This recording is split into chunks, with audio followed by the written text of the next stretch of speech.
அத்தியாயம் 10. கருப்பசாமி கோபத்தில் பேசியதை கேட்ட சூரிய பிரகாஷோ ரோஜாவை தான் திரும்பி பார்த்தான். உடனே ரோஜாவோ, என்னாச்சுப்பா, ரொம்ப நேரமா கோபத்துல பேசிக்கிட்டு இருக்கீங்க, இப்ப அண்ணனை வேற திட்டிருக்கீங்களே என்று கேட்டாள். அதை கேட்டதுமே கருப்பசாமி வேதனையோடு அங்கு கல்யாண வீட்டில் கருணாகரன் செய்தவற்றை எல்லாம் சொன்னார். அங்க ஊர்ல உள்ளவன் அத்தனை பேரும் எனக்கு போனை பண்ணி சொல்றானுங்கம்மா, கருப்பசாமி மரியாதையை காப்பாத்துறதுக்கு கல்யாணத்துக்கு போயிட்டு வாங்கடான்னு சொன்னா என் மானத்தை வாங்கிட்டு வந்திருக்கான் உங்க சின்ன அண்ணன். சூர்யாவோ லேசாக சிரித்தான். இப்போது அவனுடைய சிரிப்பை பார்த்த ரோஜாவோ அவனுடைய விழாவிலேயே லேசாக தன்னுடைய கை முட்டியை வைத்து இடித்தபடி, எதுக்கு இந்த சிரிப்பு, அப்பாவை கோபத்துல இருக்காங்க, சும்மா இருங்க என்று முணுமுணுத்துவாரை திட்டினாள். ஏன் மாமா, சின்ன மச்சானுக்கு அந்த பொண்ணுதான் வேணும்னா நம்மளே இப்ப போய் பேசி முடிச்சு கல்யாணத்தை பண்ணி வைக்கலாமே, எதுக்கு இவ்வளோ கோபப்பட்டுக்கிட்டு உடம்ப கெடுத்துக்கிறீங்க, மச்சானுக்கு என்ன விருப்பமோ அதை செய்வோமே என்று எடுத்து சொன்னான். ஆனால் கருப்பசாமியோ, அதில் மருமவனே, அந்த குடும்பமே ஒரு மாதிரி பணத்துக்கும் சொத்துக்கும் பேயா அலைவானுங்க, உங்களுக்கு தான் தெரியுமே, நீங்க பட்டுமாவை கல்யாணம் பண்ணிக்கிட்டதுனால அவளுக்கு நல்ல வாழ்க்கை கிடைச்சிது, இல்லைன்னா அவனுக்கு பேசின பேச்சுக்கு வேற எந்த மாப்பிள்ள வந்திருப்பான் சொல்லுங்க. நல்ல குணம் வேணும்ல, பணங்காசு நம்மக்கிட்ட நிறைய இருக்கு, அது யாருக்கு வேணும், அந்த பொண்ணு குணமானவளா இருக்கணுமே. வேண்டாம் மருமவனே, அந்த குடும்ப சங்காத்தமே நமக்கு வேண்டாம். அப்படியெல்லாம் சொல்லாதீங்க மாமா, ஒருத்தங்களோட உண்மையான சூழ்நிலைமை தெரியாம எதுவுமே நம்ம செய்யக்கூடாது, சொல்லக்கூடாது, அவங்கள பத்தின எந்த முடிவும் நம்ம எடுக்கவும் கூடாது. எங்க விஷயத்துலயும் மச்சானுக்கு இப்படித்தானே யோசிச்சாங்க, ஆனா பாருங்க, உங்களுக்கு மட்டும்தான் உண்மை தெரியும், அது மாதிரி ஏன் இதுவும் இருக்கக்கூடாது சொல்லுங்க. அந்த பொண்ணு உண்மையாவே நம்ம சின்ன மச்சானை காதலிச்சிருந்தானா நம்மளே அவங்கள பிரிச்ச மாதிரி ஆகிரும்ல.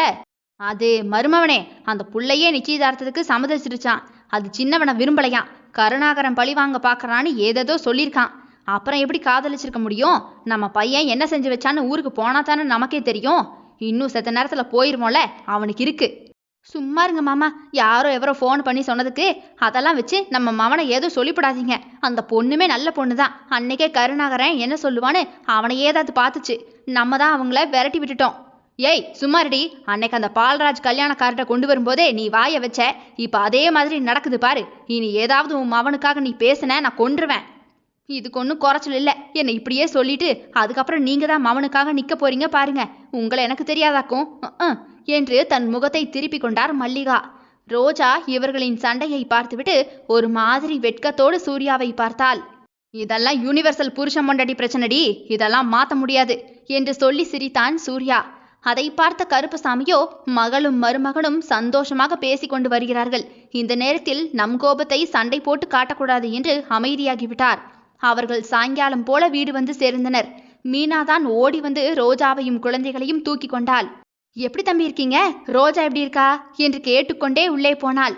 அவர்கள் சத்தம் கேட்டதுமே குணசேகரனும் குழந்தைகளும் வெளியே வந்து ரோஜாவை அத்தை என்று கட்டி கொண்டனர். கருப்பசாமியோ சின்ன மகன் எங்கே என்றுதான் தேடினார். குணசேகரன் ஒன்றுமே சொல்ல முடியாமல் அவனுடைய ரூமை எட்டி பார்த்தான். அவன் அப்போது தூங்கி கொண்டிருந்தான். பாத்தியாடி, செய்யறதையும் செஞ்சுட்டு வந்து இந்த ஹிப்போபட்டாமஸ் எப்படி தூங்கிக்கிட்டு இருக்குன்னு, ஆனாலும் உங்க அண்ணனுக்கு இருக்கிற சேட்டைக்கு பொண்டாட்டி கையால தாண்டி அடி வாங்குவான் என்று சூர்யா ரோஜாவிடம் காதை கடித்தான். நீங்களே எங்க அண்ணனுக்கு கிட்ட அடி வாங்கக்கூடிய ஆள் தான், எப்படியோ தப்பிச்சிட்டீங்க, இப்ப சும்மா வாயை மூடிக்கிட்டு மருமகனா விருந்துக்கு வந்த இடத்துல சும்மா இருங்க. சரிங்க மேடம் என்று சூர்யா தன் வாயை மூடிக்கொண்டான்.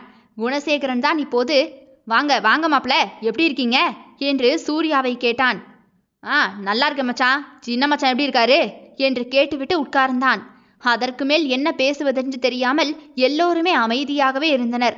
அந்த அமைதியை கெடுக்கும் விதமாக கதவை திறந்து கொண்டு கருணாகரன் அப்போதுதான் வந்தான்.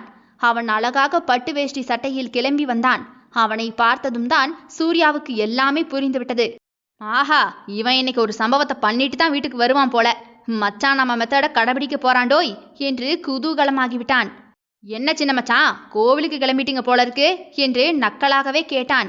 அவனுடைய நக்கல் தொனியை கேட்டதுமே கருணாகரன் வெட்கமே இல்லாமல் சிரித்தவனோ, அது மாப்பிள, காலையில கல்யாண வீட்டுக்கு போட்டது, எதுக்கு இன்னொன்ன மாத்துவானேன்னு அதே ட்ரெஸ்ஸோட கிளம்பிட்டேன். டேய் எங்கடா கிளம்பிட்ட என்று கருப்பசாமி கேட்கவும், நம்ம மில்லுக்கு தான். டேய் 6 மணிக்கு மேல நம்ம மில்லு பூட்டி தானடா கிடக்கும், இப்ப எதுக்கு அங்கன போற என்று கருப்பசாமி கோபத்தில் கேட்டார். மில்லு பூட்டி தானப்பா இருக்கும், ஆனா மில்லு அங்கதானே இருக்கும், கணக்கு வழக்கு எதுவும் பார்க்க வேண்டாமா, அன்னன்னைக்கு உள்ளதான் அன்னன்னைக்கு பாத்திரணும், ஊர்ல இருந்து வந்தது வேற கலப்பா இருக்கும்ல, போய் குளிச்சுட்டு சாப்பிட்டுட்டு தூங்குங்க. மாப்பிள்ள ரோஜா, உங்களுக்கு மேல வீட்டை ரெடி பண்ணி வச்சிருக்கேன், எம்மா உன் கையால ஒரு காஃபியை தாமா, மைனி போடுற காஃபி அண்ணனுக்கு தான் சரியாகும், நமக்கு செட் ஆகல, என்று எதுவும் நடக்காதது போல பேசினான். யப்பா சாமி, இது என் தம்பியா? என்னாமா நடிக்கிறான் இவன்? லேய் தம்பி, இதெல்லாம் உலகமாக நடிப்புடா என்று குணசேகரனை பார்த்து அதிர்ந்து விட்டான். அப்போது கருப்புசாமிக்கு போன் வந்தது. அது யாரென்று பார்த்தவரோ அது சீனிச்சாமி என்றதுமே, இவன் எதுக்கு இப்ப கூப்பிடுறான் என்று போனை எடுத்து பேசினார். சீனிச்சாமியும் அந்த பக்கம், ஹலோ கருப்புசாமி அண்ணனா, ஊருக்கு வந்துட்டியல்லானே? நான் சீனிச்சாமி பேசுறேன். என் மவனுக்கு இன்னைக்கு ராத்திரி நிச்சயதார்த்தம் வச்சிருக்கேன். நம்ம பால்ராஜ் மச்சான் தம்பி மக தான் பொண்ணு. உங்ககிட்ட இப்பதான் சொல்ல முடிஞ்சுது. நீங்க இந்த ஊரு பெரிய மனுஷன், உங்களுக்கு அவசியம் சொல்லணும்லனே, அதான் ஃபோன் பண்ணியிருக்கேன். உங்களுக்கு எப்படியும் காலையில நடந்ததெல்லாம் தெரிஞ்சிருக்கும் என்று பேச்சை இழுத்தார் அவர். அதெல்லாம் இப்ப பேச வேண்டாம், நீ நிச்சயத்தை நல்லபடியா நடத்து. பால்ராஜ் சொந்தமெல்லாம் நிறைய இருக்காக, என் பக்கத்து சொந்தமா நீங்க வந்தா நல்லா இருக்குன்னே. அது தம்பி, நான் இப்பதான் ஊருக்கே வந்திருக்கேன்ப்பா, நீ நல்லபடியா நடத்தி முடி. கல்யாணத்துக்கு அண்ணன் குடும்பத்தோடயே வந்துடுறேன். அது இல்லைண்ணே, பால்ராஜ் மச்சான் என்ன சொல்றாங்கன்னா, நீங்க வந்தீங்கன்னா கருணாகரன் எதுவும் பிரச்சனை பண்ண மாட்டாருன்னு சொல்றாங்க என்று எதற்காக அவரை அழைக்கிறார்கள் என்று சொன்னார். அதை புரிந்து கொண்டவரோ, சரி நான் கிளம்பி வரேன் என்றவர் போனை வைத்துவிட்டு கருணாகரனை முறைத்து பார்த்தார். நம்ம வீட்டு பையனால அவங்க வீட்டு பொண்ணுக்கும் நடத்துற நிச்சயதார்த்தத்துக்கும் பிரச்சனை வரக்கூடாதுன்னு வாங்கண்ணேன்னு நம்மளை கூப்பிடுறானுங்க. உன்னால எனக்கு தான் மரியாதை குறைச்சல் என்று எழுந்து கிளம்புவதற்காக போனார். என்ன நினைத்தாரோ உடனே திரும்பி வந்தவர், கருணா நீ எங்கேயும் போக வேண்டாம், என்னை கொண்டு போய் பால்ராஜ் வீட்டில் விட்டுட்டு அப்புறமா நீ மில்லுக்கு போ என்று சொல்லிவிட்டு போய்விட்டார். ஏம்மா, உன் வீட்டுக்காரர் ஏமா இன்னைக்கு வந்ததுலேருந்து என்னை கரிச்சு கொட்டிக்கிட்டே இருக்காரு? அப்படி நான் என்னதான் செஞ்சுட்டேன்னு இப்படி பேசுறாரு அவரு? நான் கல்யாண வீட்டுக்கு போயிட்டு வந்ததுலேருந்து என்னம்மா இது? இதெல்லாம் ஒரு குத்தமா? கொழுந்தனாரே, நீங்க கல்யாண வீட்டுக்கு போனதுல தப்பில்லப்பா. அந்த புள்ளைய பிடிச்சி பக்கத்துல நிறுத்தி நம்ம குடும்பத்தோட அவளையும் சேர்த்து நிக்க வச்சது தான் தப்பு. உங்க நினைப்புத்தேன் இப்படி கொண்டு வந்து விட்டுருச்சு, அதை மறந்துட்டீங்களே. அது மாப்பிள்ளைக்கு தங்கச்சியாச்சே, தனியா நிக்குதேன்னு தான் நம்ம கூட போட்டோவுக்கு நிக்க வச்சது ஒரு குத்தம்னு சொல்லிக்கிட்டு இருக்கீங்களே மைனி. அந்த வெங்கடேஷ் தான் ஏதோ உளறிக்கிட்டு இருக்கானா? நீங்களுமா? போய் உங்க மாமியாருக்கு ஹெல்ப் பண்ணுங்க போங்க. அது சரி, ஏது அந்த காஃபியை போடுறதுக்கா? அதான் நான் போடுற காஃபி சரியில்லைன்னு இப்பதான் நான் அத்தையே காஃபி போட சொன்னீங்க. இனி உங்க அம்மா போடுற காஃபியவே குடிங்க, நான் என் புருஷனுக்கு மட்டும் காஃபியை போட்டுக்கிறேன். மைனி, எங்களுக்கும் ஆள் வரும், நாங்களும் சொல்லுவோம். எனக்கெனவோ அந்த ஆளே இன்னைக்கே வீட்டுக்கு வந்துரும்னு தோணுது. அப்படித்தானே சின்ன மச்சான் என்று சூர்யா சொல்லிவிட்டு ரோஜாவை பார்த்து தலையாட்டினான். கருணாகரனோ, பட்டுமா, வர வர மாப்பிள்ளைக்கு ரொம்ப சேட்டை கூட்டிட்டு போகுது, சொல்லிவை என்றவன் கருப்பசாமி ரெடியாகி வரும் வரையும் காத்திருந்தான். அதற்குள் ரோஜா குழந்தைகளை கூட்டிக் கொண்டு மாடிக்கு போய்விட்டாள். சூர்யாவோ கருணாகரனிடம் வந்தவன், வாழ்த்துக்கள் மச்சான், தாலியெல்லாம் ரெடியா இருக்கும் போல என்று கேட்டுவிட்டு ரோஜாவின் பின்னாடியே போய்விட்டான். அதில் கருணாகரன் கடுப்பாகி சூர்யாவை முறைத்து பார்த்தான். அவன் அங்கே முறைக்க இந்த பக்கம் கருப்பசாமி அவனை கோபத்தில் முறைத்தவாறே வந்து நின்றார். என்ன கருணா, என்னை கொண்டு போய் விடுறியா இல்ல அண்ணனையே கூப்பிட்டுட்டு போகவா? நானே வரேன். இந்த வேட்டி சட்டையை நீ மாத்திட்டு வா. இல்ல இதுவே இருக்கட்டும், நல்லாத்தான் இருக்கு. எப்பவுமா வேட்டியை கட்ட முடியும்னா? என்னமோ நீ இன்னைக்கு சரியில்லைப்பா, உன் நினப்பு எதுவும் நடக்காது நான் சொல்லிட்டேன். நான் எதையும் நினைக்கவே இல்லையே, நீங்களா எதோ சொல்லிக்கிட்டு இருக்காதீங்கப்பா. நானா சொல்லிக்கிட்டு இருக்கனா? சரி, முதல்ல வந்து காரை எடுவா என்றவர் வேகமாக போய் காரில் ஏறிக்கொண்டார். அவனும் போய் காரை எடுத்துக்கொண்டு வெளியே போக மேலிருந்து இதையெல்லாம் பார்த்து கொண்டிருந்த சூர்யாவுக்கு சிரிப்பை அடக்க முடியவில்லை. அதனால் சத்தமாகவே சிரித்து விட்டான். அவனுடைய சிரிப்பு சத்தத்தை கேட்டுவிட்டு ஓடி வந்த ரோஜாவை இழுத்து அவளது தோள் மேலும் கை போட்டுக்கொண்டு மீண்டும் சிரித்தான். டாக்டரே, இங்க வந்ததுல நீங்க சரியில்லை. அண்ணனை பார்த்து சிரிச்சுக்கிட்டே இருக்கீங்க, இப்ப தன்னாலேயே சிரிச்சுக்கிட்டு இருக்கீங்க. என்னாச்சு உங்களுக்கு? எனக்கு ஒன்றும் ஆகலடி, உங்க அண்ணனுக்கு தான் காதல் கிறுக்கு பிடிச்சிருக்கு.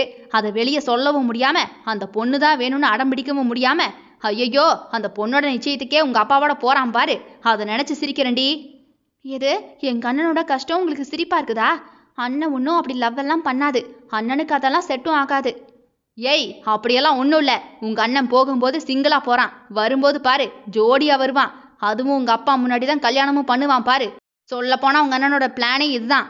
காலையில கல்யாணத்தை பண்ணா அப்பா அம்மா யாரும் இல்லாம பண்ண மாதிரி இருக்கும், அதுக்காக வேற ஏதாவது திட்டம் போட்டிருப்பான். ஆனா அவனுக்காகவே நிச்சயதார்த்தத்தை வச்சிருக்கானுங்க பாரு. இந்த சந்தர்ப்பத்தை எல்லாம் சின்ன ஹிப்போபோட்டமஸ் விடாது பாரேன். அப்படிங்கிறீங்க? சும்மா சொல்லாதீங்க. அப்படி மட்டும் நடந்துட்டா நீ எனக்கு என்ன தருவ? என்ன வேணும்னு கேளுங்க என்று சினிங்கினாள் அவள். நான் என்னடி கேட்பேன், உன்னைத்தான் கேட்பேன் என்று கண்ணடித்தவனோ அவளை இழுத்து கட்டி கொண்டான். அத்தியாயம் 11. கருணாகரனும் கருப்பசாமியும் கிளம்பி பால்ராஜ் வீட்டிற்கு நிச்சயதார்த்தத்திற்கு போகிறார்கள் என்றதுமே குணசேகரனுக்கு ஒரு மாதிரி மனதே சரியில்லை. உடனே மீனாவிடம், மீனா, நானும் கிளம்புறேன்டி. அங்க அப்பாவை எதுக்கு கூப்பிட்டுருக்காங்கன்னு தெரியாது. ஆனா கருணா போற போக்கே சரியில்லை. அப்பாவுக்காக தான் காத்துட்டு இருக்காங்கன்னு என் மனசு சொல்லுது. அவங்க கூட போய் நானும் நிக்கிறேன். என் தம்பி என்ன செஞ்சாலும் அண்ணனா அவங்க கூட நான் நிப்பேன் என்றவன் சட்டையை போட்டவனோ வேகமாக வெளியே வந்து ஜீப்பினை எடுத்துக்கொண்டு கிளம்பினான்.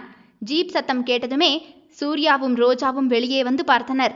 குணசேகரன் ஜீப்பை எடுப்பதை பார்த்ததுமே சூர்யா வேக வேகமாக இறங்கி வந்து, மச்சான், எங்க நிச்சயதார்த்த வீட்டுக்கு போறீங்களா? என்னை கூப்பிடாம நீங்க மட்டும் தனியா போறீங்க? வாங்க சேர்ந்து போவோம். மச்சான் துணை இருந்தா மலையே ஏறலாமாமே என்று முன்பக்க டோரை திறந்து கொண்டு ஏறினான். ஐயோ மாப்பிள, நீங்க எதுக்கு அங்கெல்லாம் வந்துக்கிட்டு? நான் அப்பாவுக்கு துணையா போறேன். தம்பி அப்பாவை விட்டுட்டு போயிட்டானா அவரை கூட்டிட்டு வரணும்ல என்று ஏதும் சொல்லி குணசேகரன் சமாளித்தான். பெரிய மச்சான், ரொம்ப சமாளிக்காதீங்க. விஷயம் என்ன ஏதுன்னு எனக்கு ஓரளவு புரிஞ்சிருச்சு. எப்படியும் சின்ன மச்சான் கல்யாணத்தை முடிச்சுட்டு மாப்பிள்ளையா தான் வருவாரு. அவரை கூட்டிட்டு வர்றதுக்கு இந்த மாப்பிள்ளை துணை வேண்டாமா? அதுக்கு தான் நானும் வரேன். ஜீப்பை எடுங்க, சீக்கிரம் போவோம். சின்ன மச்சான் அங்கே என்ன குளறுபடியெல்லாம் செஞ்சு வைக்க போறாரோ தெரியல என்று குணசேகரனையே சூரிய பிரகாஷ் அவசரப்படுத்தினான். மாப்பிள, உங்களுக்கு எல்லாமே தெரியுது. நான் என்னவோ உங்களுக்கு ஒன்றும் தெரியாதுன்னு நினச்சிக்கிட்டு கிளம்ப பார்த்தேன் பாருங்க. சரிதான், வாங்க. என்ன பிரச்சனை வந்தாலும் மச்சானுக்கு துணையா வர்றீங்களே, அதுவே சந்தோஷம்தான் என்று சூரிய பிரகாஷையும் அழைத்து கொண்டு சரியான நேரத்தில் போய் நிச்சயதார்த்த வீட்டில் இறங்கினான். அதற்கு முன்பாகவே கருப்பசாமியும் கருணாகரனும் அங்கே போய் இறங்கிவிட்டனர். தியாகராஜனோ பால்ராஜை தான் பார்த்தான். நம்ம கருப்புசாமி மவன் பிரச்சனை பண்ணக்கூடாதுன்னு அவர் கூப்பிட்டோன்னா அவரும் அவனை கையோடையே கூட்டிட்டு வந்திருக்காரு. இது எங்க போய் முடியும்னு வேற தெரியலையே என்று முணுமுணுத்தார். உடனே தியாகராஜிடம், நீ உன்னோட மக நிச்சயதார்த்தத்தை நல்லபடியா முடியணுங்கிற மாதிரியான முடிவுல மட்டும்தான் உறுதியா இருக்கணும். அவங்க கூட எப்படியாவது சண்டை போடணுங்கிற மாதிரி கருணாகரனையே பார்த்துக்கிட்டு இருக்காத, புரியுதா? இது உன் மகன்கிட்டயே சொல்லிவை என்று விட்டு சபையில் போய் உட்கார்ந்து விட்டார் பால்ராஜ். இந்த பக்கம் சீனிச்சாமியும் கருப்பசாமி என்று உட்கார்ந்திருக்க, அந்த பக்கமாக பால்ராஜ், தியாகராஜன், வெங்கடேஷ் என்று வரிசையாக உட்கார்ந்திருந்தார்கள். கருணாகரன் தனியாக அங்கே நின்றிருந்தான். ஏற்கனவே அவரை இறக்கிவிட்டதுமே மகனிடம், கருணா, நீ போய் மில்லுல கணக்கு வழக்கலாம் பாரு. நான் இதை முடிச்சுப்புட்டு குணசேகரனை வர சொல்லி வீட்டுக்கு போயிடுறேன் என்று அவனை அனுப்பி விடுவதிலேயே குறியாகவே இருந்தார். ஆனால் அவனோ, அப்படி ஒன்றும் பெரிய வேலை அங்கன இல்லை. நான் இங்கேயே இருக்கேன். இது முடிஞ்சதும் உங்களை நானே வீட்டுக்கு கூட்டிட்டு போறேன். எனக்கு அப்படி ஒன்றும் அவசரமான வேலையெல்லாம் இல்லை என்று அவர் கூடவே வந்தவன் அவருக்கு பின்னாடியே நின்றான். அவனை கண்டதுமே மாப்பிள்ளை பிரபாகரன் உட்பட எல்லோருமே கருணாகரனையே முறைத்து முறைத்து பார்த்தனர். ஆனால் அதையெல்லாம் கண்டு கொள்ளாத கருணாகரன் ஜீவிதாவை தான் கண்ணெடுக்காமல் பார்த்திருந்தான். அழகாக பட்டுடுத்தி மணப்பெண் அலங்காரத்தில் அங்கே வந்து உட்கார்ந்திருந்தவளை பார்த்ததுமே அவனுடைய மொத்த கண்ட்ரோலுமே போய்விட்டது. அதனால் கருணாகரன் தன்னுடைய பார்வையை அங்கும் இங்கும் விளக்காமல் ஜீவிதாவையே தான் பார்த்திருந்தான். அவளும் கூட அவனை கவனிக்கத்தான் செய்தாள். அவனுடைய பார்வையை உணர்ந்து கொண்டவளோ, என்னவங்க இப்படி பார்க்குறாங்க? நம்ம பணத்துக்காக தான் இவங்க பின்னாடி போகிறோங்கிற மாதிரி எவ்வளோ அசிங்கமாக பேசினாரு, கொடூரமாக இருந்தாரு. இப்போ இப்படி இருக்காரு. இவங்க அப்பாவை வச்சுக்கிட்டே எப்படி பார்க்குறாரு பாரு என்று கொஞ்சம் ஒரு மாதிரியாக உணர்ந்தவள் அங்கேயும் இங்கேயும் கொஞ்சம் முகத்தை திருப்பி கொண்டிருந்தாள். அதை பார்த்த பிரபாகரன் தான் அவளிடம் திரும்பி, உனக்கு சபையில் உட்கார்றதுக்கு கஷ்டமா இருக்கா? இங்கே இருக்கிறதுக்கு ஒரு மாதிரி ஃபீல் பண்ணுறியோ என்று கருணாகரனை பார்த்து கொண்டே ஜீவிதாவின் பக்கவாட்டில் சாய்ந்து அவளுடைய காதோரமாகவே கேட்டான். அதை கேட்டதுமே ஜீவிதாவோ, அப்படியெல்லாம் இல்லை என்று தலையை வேகமாக ஆட்டினாள். பிரபாகரன் அவள் காது பக்கமாக திரும்பி காதோடு ரகசியம் பேசுவதை பார்த்த கருணாகரனின் காதிலிருந்து கோபத்தில் புகைதான் வந்தது. இந்த பிரபாகரன் ரொம்ப ஓவராத்தான் பண்றான். நான் இங்க இருக்கேன்னு தெரிஞ்சும் வேணும்னே அவ பக்கத்துல திரும்பி ரகசியம் பேசுறான். அதுவும் ரொம்ப நெருக்கமா உட்காந்து பேசுறான் இவன் என்று கருணாகரன் மனதிற்குள் கருவிக்கொண்டே தன்னுடைய சட்டையை முழங்கை வரைக்கும் ஏற்றிவிட்டான். ஜீவிதாவுமே அவனுக்கு கோபம் வரும் என்று தெரிந்தும் கூட அவனிடம் வேண்டுமென்றே பேசினாள். ஆனாலும் பிரபாகரனிடம் மனதளவில் நெருக்கமெல்லாம் வரவில்லை அவளுக்கு. அவளுக்கு இப்போதும் கூட கருணாகரனை பிடிக்கும் தான். அவன் பேசியது, நேற்று இரவு நடந்து கொண்டது எல்லாவற்றையும் நினைத்து தன்னை தானே கல்லாக்கி கொண்டு உட்கார்ந்திருந்தாள்.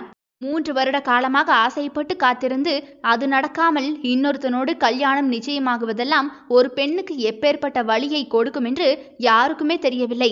அந்த வலியோடுதான் அவள் அங்கே உட்கார்ந்திருந்தாள் என்பதை கருணாகரன் கூட புரிந்து கொள்ளவில்லை. நம்மளை விட ஒருத்தன் நல்லதா வந்ததும் கட்டிக்க சம்மதிச்சிட்டாளே என்று ஆதங்கப்பட்டான். இந்த பக்கம் கருணாகரன் சட்டையை ஏற்றி வைத்துவிட்டு நிற்பதை பார்க்கும்போது இவன் ஏதோ கலாட்டா பண்ண போறான் என்று வெங்கடேஷிற்கு தோன்றியது. அவனுடைய உள்ளுணர்வு அதைத்தான் உணர்த்தியது அவனுக்கு. உடனே மெதுவாக திரும்பி தியாகராஜனின் காதைத்தான் கடித்தான். அப்பா, இந்த கருப்புசாமி மவன் நிக்கிறதே சரியில்லப்பா. அவன் ஏதோ பிரச்சனைக்கு வந்த மாதிரியே இருக்கு. இவனை எதுக்குப்பா இங்க கூப்பிட்டு வந்தாரு? நான் தான் சொன்னேன்ல, இந்த கருப்புசாமியை கூப்பிடவே வேண்டான்னு. இந்த பெரியப்பா தான் கருப்பசாமி இருந்தாதான் அவர் மகன் வந்து எந்த பிரச்சனையும் பண்ண மாட்டான்னு சொல்லி அவரை இங்க வர வச்சாராம். அவர் மட்டும் வருவாருன்னு பார்த்தா ஒட்டுப்புல்லு மாதிரி ஒட்டிட்டு கருணாகரனும் வந்து நிக்கிறான். நம்ம தங்கச்சி முகம் வேற சரியில்லைப்பா என்று புலம்பிக் கொண்டிருந்தான். அதை கேட்டவரோ, டேய் நீ வேற கண்டதையும் உளறிக்கிட்டே இருக்காத, கொஞ்ச நேரம் சும்மா இரு. என் பக்கத்துல சொந்தக்காரங்க வேற இருக்கானுங்க, எதிரில் வேற மாப்பிள்ளை அவரோட குடும்பம்னு எல்லாருமா இருக்காங்க. இதை கேட்டாங்கன்னா திரும்பவும் பிரச்சனை தான் வரும். அப்புறம் பிரச்சனை வந்து கல்யாணமே மொத்தமா நின்று போயிருண்டா. நீ வாயை மூடிக்கிட்டு இருந்தாலே பாதி பிரச்சனை சரியா போயிடும். அது சரி, இந்த அப்பனுங்களுக்கெல்லாம் நம்ம என்ன சொன்னாலும் காதலியே ஏறாது, இவனுங்கெல்லாம் பட்டுத்தான் திருந்துவானுங்க என்று வெங்கடேஷ் அதோடு வாயை மூடிக்கொண்டான்.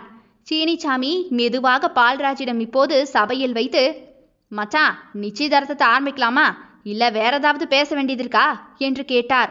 அதற்கு உடனே, அப்படிலாம் ஒண்ணுமில்ல மச்சான், நம்ம ஏற்கனவே பேசி முடிச்சது தானே. லக்ன பத்திரிகையை வாசிச்சு அப்படியே பொண்ணு மாப்பிள்ளைக்கு மாலையை போட்டு மோதிரத்தை மாத்த வச்சிட்டோன்னா நிச்சயதார்த்தம் முடிஞ்சிரும். அப்புறம் என்னைக்கு கல்யாணம் ஏதுன்னு இன்னைக்கு முடிவு பண்ணி பெரியவங்க முன்னாடி வாசிச்சிருவோம். உங்களுக்கு ஏதாவது பேசணும்னாலோ இல்ல சபையில கேட்கணும்னாலோ சொன்னா நீங்க கேளுங்க மச்சான் என்று பால்ராஜ் உறுதியாக சொல்லிவிட்டார். சீனிச்சாமியோ, எங்களுக்கு எதுவும் பேசுறதுக்கு இல்லப்பா, பொண்ணை தாங்க அது போதும். உங்களுக்கு ஒரே பொண்ணு, உங்க பொண்ணுக்கு நீங்க செய்யறத செய்யுங்க, இதை விட நாங்க என்ன கேட்க போறோம். பொண்ணு அரசாங்கத்துல வேலை பார்க்குது, பையனும் நல்ல சம்பாத்தியத்துல இருக்கான், அப்புறம் எதுக்கு நம்ம அது இதுன்னு பேசிக்கிட்டு வீணா கேட்பானே என்று சீனிச்சாமியும் பேசி முடித்து அந்த நிச்சயதார்த்தத்திற்கு சம்மதித்து அதோடு முடித்து கொண்டார். உடனே மாப்பிள்ளை வீட்டிலிருந்து தாம்பூலத்தட்டை எடுத்து கருப்பசாமியிடம் கொடுத்து பெண்ணிடம் கொடுக்க சொன்னார்கள். உடனே அதிலிருந்து புடவையோடு தட்டை எடுத்து கருப்பசாமி ஜீவிதாவிடம் கொடுத்தார். அதை ஜீவிதா வாங்கிவிட்டு கருப்பசாமியை ஒரு நிமிடம் நிமிர்ந்து பார்த்தவளோ அமைதியாக போய் அதை கட்டி கொண்டு வந்தாள். அந்த பார்வை எதற்கு பார்த்தாள் என்று அவருமே ஒரு நொடி யோசித்தார். இந்த புள்ள நம்ம வீட்டுக்கு வரணும்னு தான் ஆசைப்பட்டுச்சோ, நம்ம தான் வம்பா வேண்டான்னு சொல்லிட்டோமோ என்று அந்த நேரத்தில் தான் யோசித்தார். உடனே மாலையும் கொண்டு வந்து கருப்பசாமி கையில் தான் கொடுத்தார்கள். அவரும் கூட எடுத்து ஒரு மாலையை பிரபாகரனின் கையிலும் இன்னொரு மாலையை ஜீவிதாவின் கையிலும் கொடுத்துவிட்டு மாலையை மாற்றிக்கொள்ள சொன்னார்கள். அப்பொழுது பார்த்து கருணாகரன் சத்தமாக, பால்ராஜ் மாமா கொஞ்சம் நில்லுங்க, மாலை மாத்திக்க வேண்டாம், எனக்கு அதுக்கு முன்னாடி உங்க பொண்ணுகிட்ட ஒரு பொருளை கொடுக்கணும், அதை கொடுத்ததுமா மாலையை மாத்திக்க சொல்லுங்களேன் என்று சத்தமாகவே சொன்னான். அதை கேட்டதுமே ஒருத்தருக்குமே ஒன்றுமே புரியாமல் கருப்பசாமியை தான் பார்த்தனர். கருப்பசாமியோ கருணாகரனை பார்த்து, என்னல பிரச்சனை உனக்கு, அந்த பொண்ணுகிட்ட அப்படி என்ன பொருளை கொடுக்கணும்னு சொல்லிக்கிட்டு இருக்கப்ப, நிச்சயதார்த்தம் நடந்துகிட்டு இருக்கீங்க, 2 பேரும் மாலையை மாத்திக்க போறாங்க, சரியா இந்த நேரம் பார்த்து தடையா நிறுத்துங்கன்னு பேசிக்கிட்டு இருக்க, நீ எது பேசுறதா இருந்தாலும் நிச்சயதார்த்தம் முடிஞ்சதுக்கு அப்புறமா பேசிக்கலாம்ல என்று சத்தம் போட்டார். அப்பா இதை இப்பவே கொடுத்தா தான் உண்டு, இதுக்கப்புறமா என்னால கொடுக்க முடியாது, அப்புறம் அவ பிரபாகரனுக்கு சொந்தமான பொண்ணாயிருவா, அதுக்கப்புறம் போய் நான் அவகிட்ட பேசிட்டு எல்லாம் நிக்க முடியாது பாருங்க, அது நல்ல பழக்கமும் இல்லையே. பெருந்தன்மையோடு நல்லவனாக பேசினான் கருணாகரன். கருப்பசாமியோ தன் மகனை யோசனையோடு பார்த்தவர், என்னல சொல்ல வர, ஒண்ணுமே விளங்கல என்று சந்தேகத்தோட தன் மகனை பார்த்தார். அதுவாப்பா, அவ வளையல் ஒண்ணு என்கிட்ட இருக்கு, அதை அவகிட்ட இப்ப கொடுக்கணும், இப்ப கொடுத்தா தானே உண்டு, இல்லைன்னா அவ பிரபாகரனோட பொண்டாட்டி ஆயிருவா, அதுக்கப்புறம் அவகிட்ட பேசியெல்லாம் கொடுக்க முடியாது பாருங்க, அதான் அந்த வளையலை இப்ப எடுத்துட்டு வந்தேன் என்று தன்னுடைய பாக்கெட்டிலிருந்து வளையலை எடுத்து சபையில் எல்லோரின் முன்பாகவுமே அப்படியே கையில் தூக்கி காண்பித்தான். அதை பார்த்ததுமே பிரபாகரன் திரும்பி தன் அருகே இருந்த ஜீவிதாவை பார்த்து முறைத்தான். அவளோ இந்த வளையலை இவனிடம் கொடுத்ததை மறந்துவிட்டேனே என்று அதிர்ச்சியிலேயே பார்த்தாள். உடனே கருப்பசாமியோ கருணாகரனிடம் திரும்பி ஏதோ கேட்க வந்தார். ஆனால் அவர் கேள்வி கேட்பதற்கு முன்பாகவே பிரபாகரன் சத்தமாக, கருணாண்ண, இந்த வளையல் எப்படி உங்ககிட்ட வந்துச்சு, அதுவும் அந்த வளையல் வேற ஜீவிதாவுக்கு உட்பட்டதுன்னு சொல்றீங்க, அவ கையில் உள்ள வளையல் எப்படி உங்ககிட்ட வந்துச்சு என்று அடக்கப்பட்ட கோபத்தோடே கேட்டான். தியாகராஜனுக்கு அது தன் மகள் வளையல்தான் என்று தெரியுமே, அதனால் அடுத்து என்ன நடக்கும், தன் மகள் வாழ்க்கையை கெடுப்பதற்காகவே இந்த கருணாகரன் செய்கிறானே என்று அப்படியே யோசனையோடு நின்றவர் இப்போது அவசரப்படாமல் கொஞ்சம் நிதானமாக பேசுவதற்கு வந்தார். அதற்குள்ளாக கருணாகரனோ பிரபாகரனிடம், அதுவா, என் லவ்வர் ஜீவிதா 2 நாளைக்கு முன்னாடியே என்னை பார்க்கறதுக்கு தோப்புக்கு வந்திருந்தா, அப்ப இதை மறந்து அங்கேயே விட்டுட்டு போயிட்டா, திருப்பி கொடுக்கணும்னு நினைச்சேன், இந்த கல்யாண பரபரப்பில் கொடுக்க முடியல, எப்படியும் ஊருக்கு போறதுக்கு பின்னாடி கொடுத்துடலான்னு பார்த்தேன், ஆனா பாரு அதுக்குள்ள உனக்கும் அவளுக்கும் நிச்சயமாக போகுது, இனிமே அவ என்ன பார்க்க வர முடியாது பாரு, அவகிட்ட கொடுக்கவும் முடியாது, அதான் இப்பவே கொடுத்துடலான்னு வந்தேன், என்னனாலும் அடுத்த பொண்ணோட வலையில நம்ம வச்சிருக்கிறது தப்பு, அதான் இப்பவே தந்தரலான்னு நினைச்சேன், நீயே அவகிட்ட கொடுத்துரு தம்பி என்று ஒன்றுமே தெரியாதவன் போன்று அப்பாவியாக முகத்தை வைத்துக்கொண்டு சொன்னான். அவ்வளவுதான். பிரபாகரன் வந்த கோபத்தில் ஜீவிதாவின் கையை பிடித்திழுத்து, நீ கருணாகரனை அவங்க தோப்புல வச்சு பாத்தியா? எனக்கு இப்பவே உண்மைய சொல்லு என்று நிறுத்தி கேட்டான். ஜீவிதாவோ பயந்து போனவள், அது அது வந்து என்ன நடந்துச்சுன்னா, நாங்க எதுக்கு போனேன்னா என்று சொல்ல வருவதற்குள்ளாக தன்னுடைய கையை வைத்து தடுத்து வேண்டாம் என்று தடுத்தான். உடனே, இங்க பாரு, எனக்கு உன்னோட விளக்கம் எதுவும் தேவையில்லை. நீ இவனை பாத்தியா பார்க்கலையா? இது உன் வளையல் தானா? இதுக்கு மட்டும் பதில் சொல்லு. ஆமா, அவங்கள நான் தோப்புல வச்சு பார்த்தந்தான், இந்த வளையலையும் கொடுத்தந்தான். அது எதுக்குன்னா என்று ஜீவிதா சொல்லி முடிக்கும் முன்பாகவே ஜீவிதாவை அடிப்பதற்காக பிரபாகரன் தன்னுடைய கையை ஓங்கிவிட்டான். ஆனால் கருணாகரன் அவன் கையை தடுத்து பிடித்து விட்டான். இங்காரு, அவள் அடிக்கிற வேலையெல்லாம் வச்சுக்காத சொல்லிட்டேன். இன்னும் நிச்சயமே முடியல, அதுக்குள்ள அடிக்கிற அளவுக்கு உனக்கு யார் உரிமையை தந்தா என்று சத்தம் போட்டு அவனை கையை பிடித்து வளைத்தான். அவ்வளவுதான், அத்தனை பேரும் எழுந்து அவர்களை சுற்றி கூடியே விட்டனர். கருப்பசாமியும் கருணாகரனை பிடித்து கொண்டவர், கருணா, அவன் கையை விடு என்று சத்தம் போட்டார். உடனே கருணாகரன் அவனுடைய கையை விட்டு விட்டான். பிரபாகரன் சட்டென்று தன்னுடைய கையில் இருந்த மாலையை தூக்கி எறிந்தான். அவன் வேறெதுவுமே பேசாமல் அப்படியே ஒரு மாதிரி அசிங்கமாக உணர்ந்தவன் அவனுடைய அப்பாவை பார்த்து, இதெல்லாம் நமக்கு வேண்டாம்பா, நம்ம கிளம்புவோம், இது சரி வராது என்று சொன்னவன் நிற்காமல் யாரையுமே திரும்பி பார்க்காமல் அப்படியே வெளியே போய்விட்டான். தியாகராஜனோ கொலை வெறியில் கருணாகரனை பார்த்தார் என்றால் ஜீவிதா வேதனையோடு அவனை பார்த்தாள். அந்த பார்வையின் அர்த்தம் தெரிந்தவனாயிற்றே. அடுத்து என்ன செய்ய வேண்டும், அதை எப்படி செய்ய வேண்டும் என்று சரியாக திட்டம் போட்டுக்கொண்டிருந்தான். அத்தியாயம் 12. கருணாகரன் பிரபாகரனின் கையை ஓங்கி பிடித்ததுமே அடுத்தது ஒரு கலவரம் நடக்கப் போகிறது என்று எல்லோருமே எதிர்பார்த்தனர். ஆனால் பிரபாகரனோ, இதுக்கு மேல இங்கிருந்தோனா நமக்கு தான் கேவலம் என்று மாலையை தூக்கி எறிந்துவிட்டு வெளியே போய்விட்டான். சட்டென்று பால்ராஜும் தியாகராஜனும் ஓடி போய் சீனிச்சாமியின் கையை பிடித்து, மச்சான் மச்சான் நில்லுங்க மச்சான், மாப்பிள்ளையையும் நிக்க சொல்லுங்களேன். இது என்னன்னே எங்களுக்கு தெரியாது மச்சான், ஏதோ பிரச்சனை பண்ண சூழ்ச்சி நடக்குது, எங்க பொண்ணு அப்படியெல்லாம் செய்ய மாட்டா என்று அவருடைய கையை பிடித்து கெஞ்சினார்கள். ஆனால் அவரோ, யோ, உன் மக சொன்னதை நம்பித்தானையா நானும் போனா போகுதுன்னு மன்னிச்சு நிச்சயத்துக்கெல்லாம் ஏற்பாடு பண்ணுங்கன்னு சொன்னேன். ஆனா உன் மவ யாருக்கும் தெரியாம தோப்புக்கு போய் கருணாகரனோட கூத்தடிச்சிருக்கா. இந்த வளையல வேற அங்க விட்டுட்டு வந்திருக்கா. இது என்ன சூழ்ச்சியா? கையும் களவுமா உங்க பொண்ணு மாட்டிக்கிட்டா. அவ போட்டுட்டு போன வளையல அவன் கையில வச்சிருக்கான் பாருங்க. இதுக்கு மேல என்னையா பேச வேண்டியது இருக்கு? போயா, இப்படி ஒருத்திய கல்யாணம் பண்ணிக்கிறதுக்கு என் மகன் என்ன கிறுக்கனா? இப்படிப்பட்ட பொண்ணே எங்களுக்கு வேண்டாம் என்று சீனிச்சாமி தியாகராஜை தள்ளி விட்டு போய்விட்டார். தியாகராஜனோ கீழே விழுந்து விட்டார். வெங்கடேஷ் தான் அப்போது ஓடி வந்து அவரை தூக்கிவிட்டான். தியாகராஜன் தன்னுடைய அண்ணனின் கையை பிடித்து கொண்டு, ஐயோ, நான் தான் உங்ககிட்ட படிச்சு சொன்னனே இந்த கருப்பசாமியை கூப்பிடாதன்னு. அந்த ஆளு வந்தா பிரச்சனை பெருசாகும்னு சொன்னல, நீ நான் சொன்னதை கேட்கவே இல்லை. இப்ப பாரு, என் மகளோட மானம்தான் இப்ப போயிருக்கு. ஐயோ, எங்க குடும்பத்தையே கேவலப்படுத்தின மாதிரி பழி வாங்கிட்டானே என்று திட்டியவர் உடனே திரும்பி கருப்பசாமியை தான் பார்த்து பேச ஆரம்பித்தார். அன்னைக்கு உங்க வீட்டுக்கு வந்து பொண்ணு கேட்கும்போது நாங்க பேசினதெல்லாம் தப்பு தாயா, அதுக்காக என் மகளை இப்படியா கேவலப்படுத்துவீங்க? அப்பனும் மகனும் சேர்ந்து என் பொண்ணோட வாழ்க்கையவே இப்படி நாசமாக்கிட்டீங்களே என்று தன்னுடைய தலையில் அடித்து கொண்டு கருப்பசாமியை பார்த்து தியாகராஜன் கேட்டார். உடனே கருப்பசாமியோ தன் மகனான கருணாகரனை பார்த்தவர், கருணா, என்ன பண்ணி வச்சிருக்கேன்னு உனக்கு புரியுதா இல்லையா? ஒரு பொண்ணோட வாழ்க்கையில இப்படியா விளையாடுவ? ஒரு பெத்தவனா அவனை பார்த்து எனக்கு கண்ணீர் வருது. உங்ககிட்ட இருந்து இப்படி ஒரு கேவலமான காரியத்தை நான் எதிர்பார்க்கவே இல்லை. இப்படி ஒரு பொண்ணை கேவலப்படுத்துறதுக்கு உனக்கு எப்படி மனசு வந்துச்சு? நீ என்னதான் நினைச்சுக்கிட்டு இதெல்லாம் செய்யற என்று கருணாகரனை தான் அடிப்பதற்கு போனார். அதற்குள்ளாக அங்கு குணசேகரனும் சூர்யாவும் ஓடி வந்தவர்கள் அவரை பிடித்து கொண்டனர். அவர்களும் இங்கு நடந்தவற்றை பார்த்து கொண்டுதான் உள்ளே வராமல் ஒதுங்கி நின்றிருந்தனர்.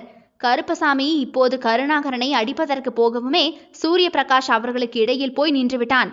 பிரபாகரன் மாலையை தூக்கி எறிந்துவிட்டு போகும்போது ஜீவிதாவுக்கு ஒரு மாதிரி கேவலமாக இருந்தது.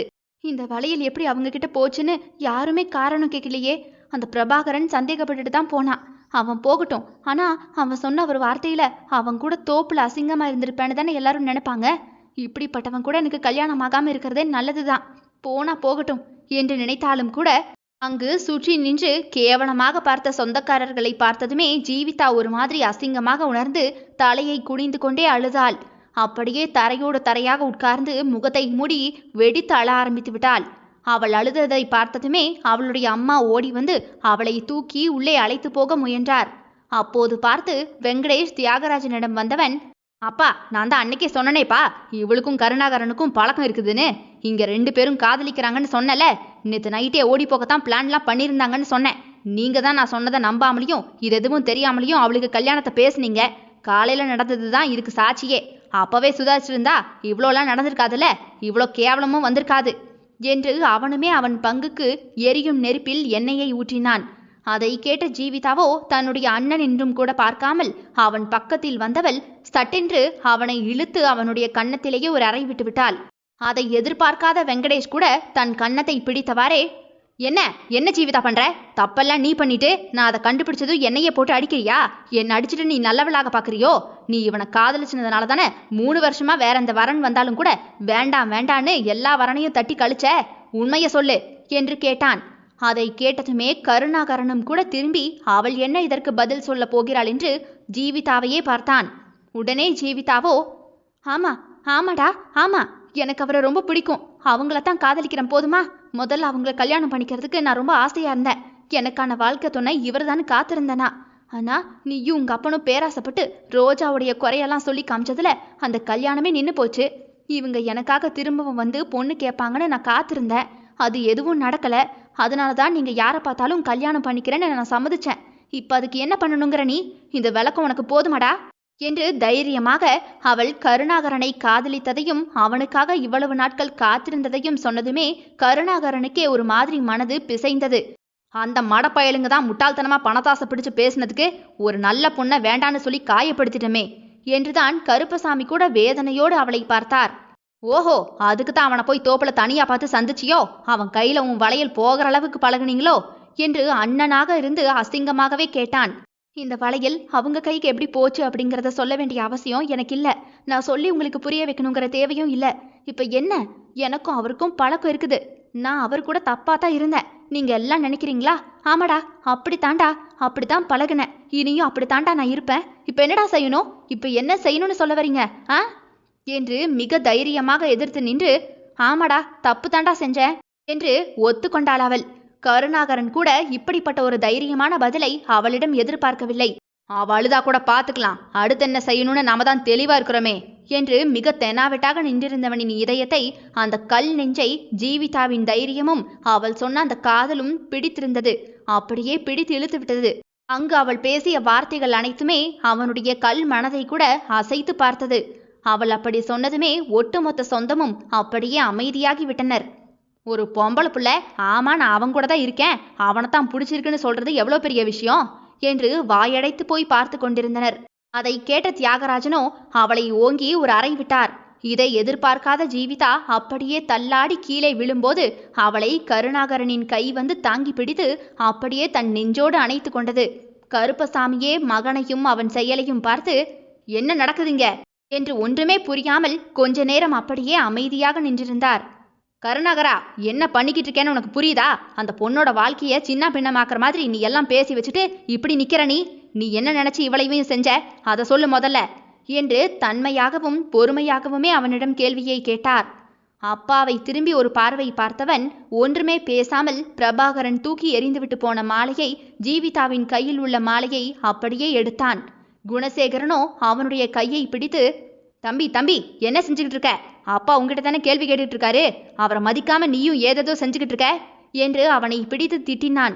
அப்போது சூரிய பிரகாஷ் கருப்பசாமியின் அருகில் வந்தான். அவருக்கு கோபத்தில் பிபி எகிரி விடக்கூடாது. அவருடைய உடல் நலத்தில் கவனம் வைத்து அவர் பக்கத்திலேயே நின்று கொண்டான். மாமா மாமா, பதட்டப்படாதீங்க.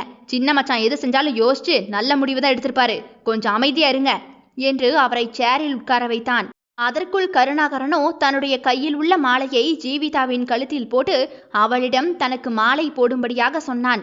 அவளுமே அவன் சொன்னது எதையுமே செய்யாமல் அப்படியே அவனையே பார்த்திருந்தாள்.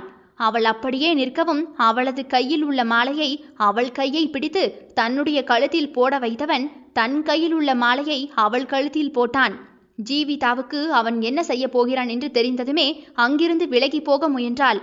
ஆனால் கருணாகரனோ அவளது கையை பிடித்திழுத்து போக விடாமல் தடுத்து நிறுத்தினான். அவள் திமிரி அவனுடைய கையிலிருந்து விடுபட போராடினாள். ஆனால் யாருமே எதிர்பார்க்காத நேரத்தில் தன்னுடைய பாக்கெட்டில் வைத்திருந்த தாலியை எடுத்த கருணாகரனோ ஜீவிதாவின் கழுத்தில் அவள் எதிர்க்க வேகமாக கட்டி முடித்தான். அவள் என்ன நடக்கிறது என்று உணர்ந்து சுதாரித்து அவனை தள்ளி விடுவதற்கு முன்பாகவே தாலியை கட்டி முடித்திருந்தான். அவ்வளவுதான். குணசேகரன் அப்படியே அதிர்ச்சியாகி, நம்ம தம்பியா இது, இவ்ளோ பிளான் போட்டு அந்த பொண்ணு கழுத்திலேயே தாலியை கட்டிட்டானே என்று பார்த்திருந்தான். சூர்யாவுக்கு ஏற்கனவே ஒரு யூகம் இருந்தது. கண்டிப்பாக கருணாகரன் இப்படி செய்ய வாய்ப்பிருக்கிறது என்று தெரியும் என்பதால் அவனுக்குமே சந்தோஷமே.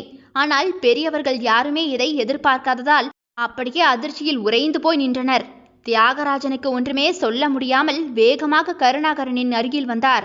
அதை பார்த்த கருணாகரனோ தன்னுடைய ஒரு ஆட்காட்டி விரலை நீட்டி அவரை எச்சரிக்கை செய்தவன், எப்ப உங்க மகளோட வாயால என்ன காதலிச்சேன், என்ன பிடிக்கும்னு சொன்னாலோ அப்பவே அவ உங்க பொண்ணுல்ல, என் பொண்டாட்டி. அதை நிரூபிக்கத்தான் இந்த தாலியை கட்டியிருக்கேன். இதுக்கு மேல யாராவது ஏதாவது பிரச்சனை பண்ணணும்னு வந்தீங்க அவ்வளோதான் என்றவன் தன்னுடைய ஒத்தை காலை வேகமாக பின்பக்கமாக தூக்கி வேட்டியை பிடித்து கட்டியவன் சண்டைக்கு தயாராக நிற்கும் முரட்டுக்காளையை போன்று சீறிக்கொண்டு நின்றான். தொடரும். இதனுடைய அடுத்தடுத்த அத்தியாயங்கள் நாளை காலை 10 மணி மற்றும் மாலை 4 மணிக்கு வந்துடும். கேட்க தவறாதீர்கள் மக்களே. சிறுமல்லி பூவே. விடை பெறுகிறேன். நான் உங்கள் ஆர்ஜே தியா.